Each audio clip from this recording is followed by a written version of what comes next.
Now we're looking at the hip fold takedown. This isn't really a technique on its own, but it can be. It's just getting more dialed in with the actual body lock and taking people down with the right technique.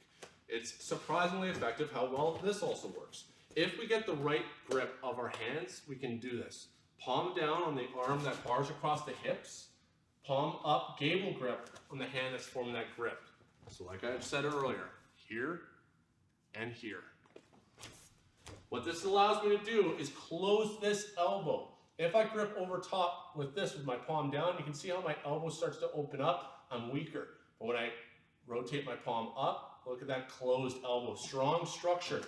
And what I'm going to do is just down at that 45-degree angle in a spiraling direction, I'm going to just fold this elbow into my body. I'm going to drop my body weight, and Kevin's hip starts to fold in, and he drops. This takes so little effort to do, and it's so incredibly safe for our client, it's silly. But if you're able to do this, and this is if you're about the same size or stronger, if you are at a size disadvantage, you're not going to be able to do this. But it's still part of the technique to make this work. Here, watch Kevin's hips as he faces square up to the camera.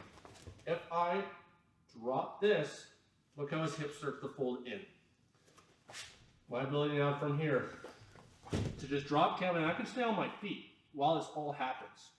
And now from here, I'm able to start shifting and putting weight onto Kevin here, so as he tries to build up, he's running over to, and I can pull him out of base, and I can start collecting the arms and getting into the ground with techniques. Like I said, this technique could be a technique on its own, but if I just do that properly while I do the knee fold takedown, this might be the thing that makes it work for you. As I have officers that are 100 to 120 pounds and they're trying to do this on the larger people that they're training with, sometimes they're having a hard time with that knee fold takedown still. But once they start to get the idea of properly folding this elbow in to get the hip to collapse, when they start stepping into that knee fold with the hip fold, very effective. So practice getting that grip and closing that elbow in at the hip itself to get them to fold off to the side like this, and you're going to have a much easier time doing the takedown.